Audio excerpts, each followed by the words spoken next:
Hey everybody, how's it going? Today we're gonna go over the newest collab in the world of Monster Strike. It is, of course, Yu-Gi-Oh!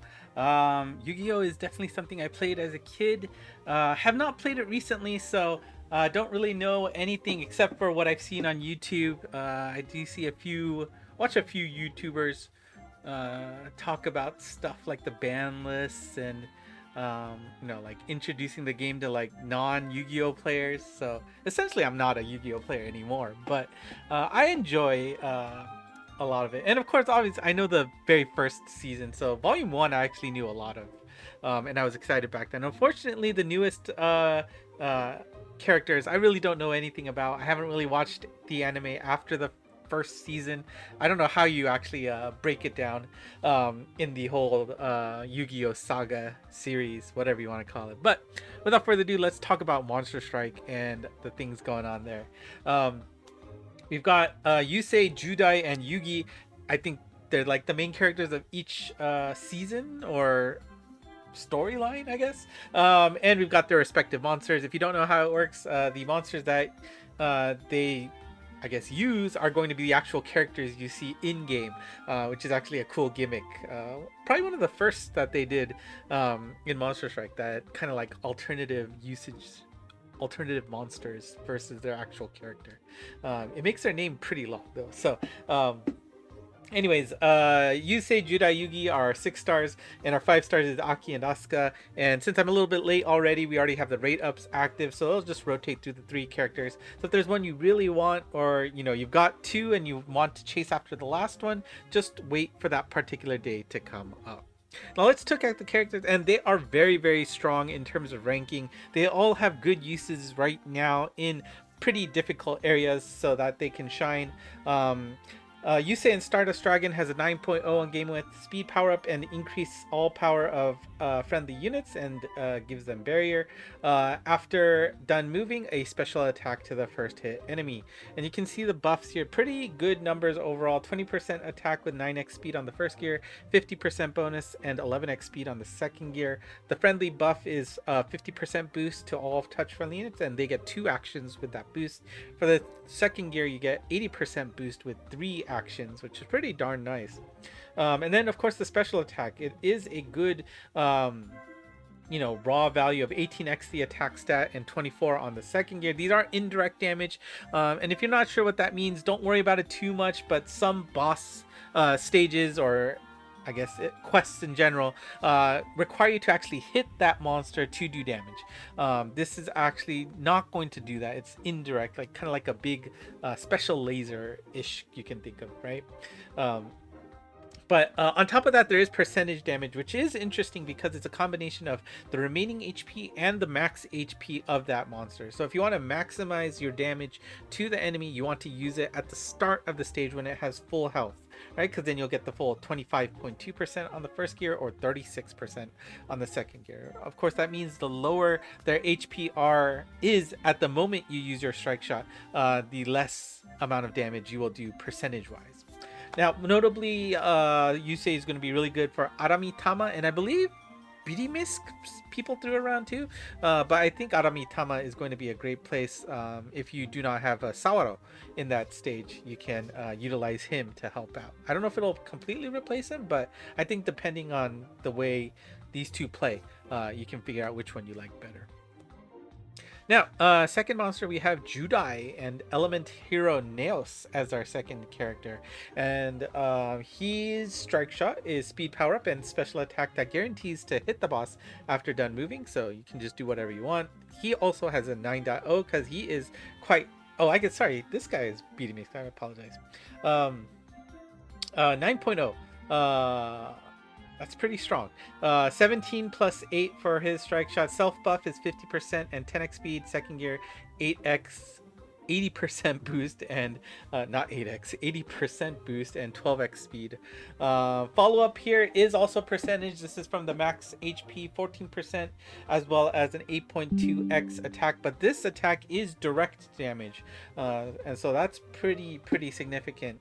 and will probably be the reason why it's so good in so many different stages. Second gear, 20% max HP with 9.3x attack. And notable stage here, sorry, this one's Bidimisk, Oporeon, and Love, the Mausoleum stage for Love. Pretty useful for Judai here. Last but not least, Yugi, Yami Yugi, and Black Paladin, also with a 9.0 rating on Game with speed power up and reveal all weak points of hit enemies for set turns after done moving a special attack to all enemies on screen. And this, Yugi has the strongest buff numbers here. 50% on the first gear, second gear goes up to 100% boost there. Weak point reveal is 2 and 4 turns respectively, and the special attacks is percentage damage, 13% for the first gear and 28% for the second gear, each with respective minimum values. And of course, if it is a non-boss enemy, it will do 3/4 the amount of the indicated percentage.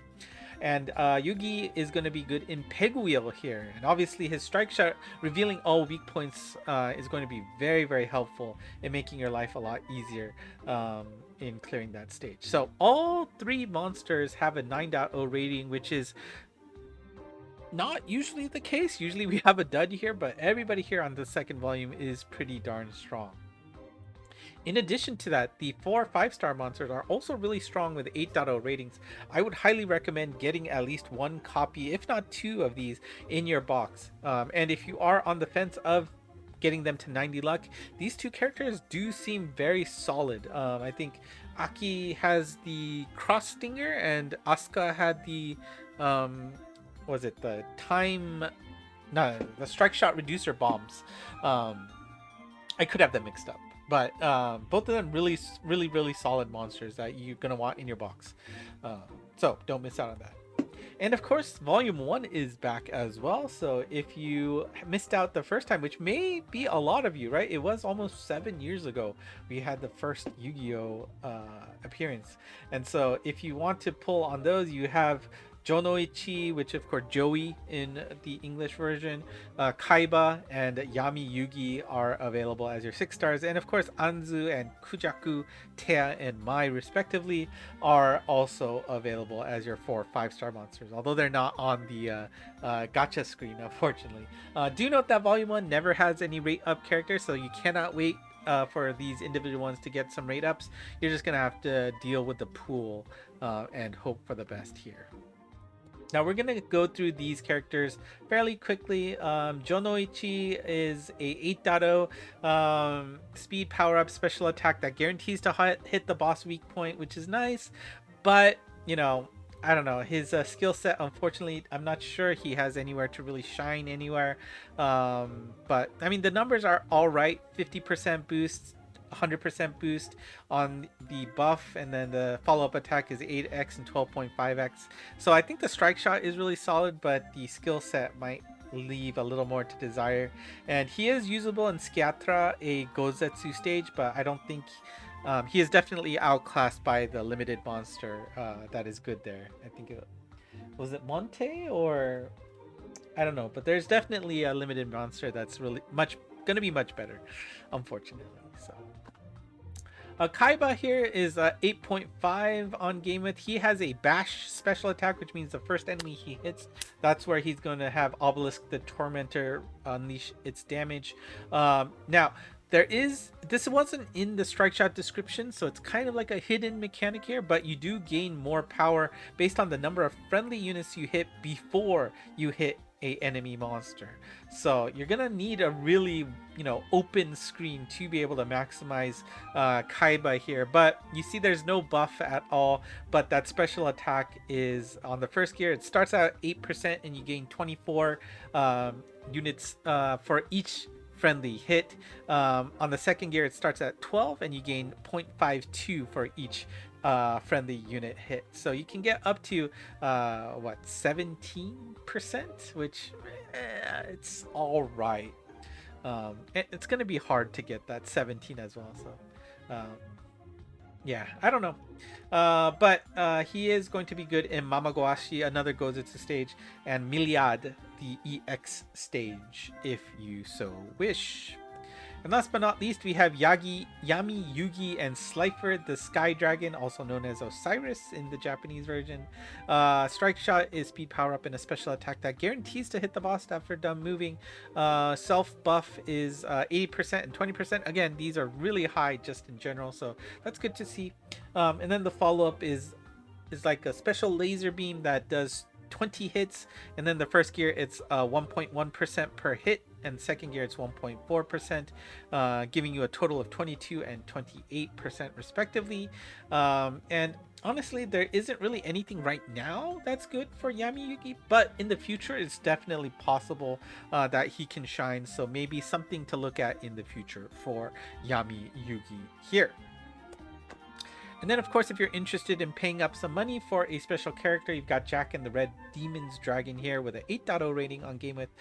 Just 1,000 yen to pick up this character, and he does a special attack to the closest enemy after done moving, and you can see the values here for him, and he is usable in the Rhythm EX stage.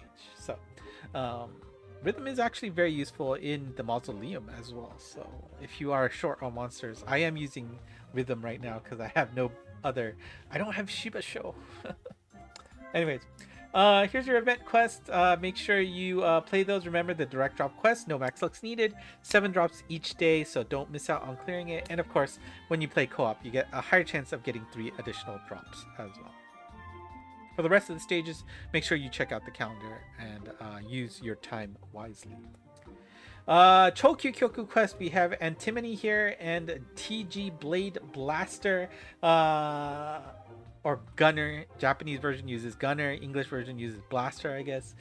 This is a farmable type quest, so all monsters get plus 99 luck, so no max luck needed. Just bring your OPs and farm away.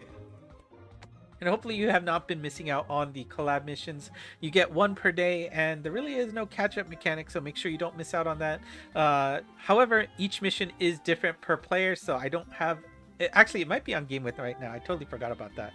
But it is different for each player, so it's not necessarily the mission I have for the day is the same that my alt will have for that day. So please make sure you don't miss out on that, and stay on top of that, because you need to clear 8 missions to get all drop rewards to max luck the monster you see below there, as well as some other goodies. Here is a just quick review of the rewards you get from the missions. You can see you'll get 14 copies of that guy, which I guess I forgot to put the name on this slide. I apologize. And of course, if you get to 9 mission clears, you'll start getting soul points, which I'm sure a lot of people are happy about. Login rewards, you get 1 copy of him on day 1. You should already have all of these by now. I think this is day 3 by the time I'm recording this video. So hopefully you've gotten them all. And of course, the payback monster and the mission monster is 99 luck for the duration of the collab. So enjoy that. And of course, I think later tonight we will have Monster Strike news, so make sure you keep your eyes out for that and see what new Chokyu Kyoku quest we have there. And if you don't want to miss out on that, make sure you subscribe to this channel, and of course consider following me on Twitter/X. Sorry, I almost said YouTube. All the news will be there for me for our news, and of course I'll have my news videos here later in the night, so make sure you don't miss that either. The Discord channel I was talking about earlier, the link to the server is below. That's it for me today. Thanks for watching. Until next time, bye bye.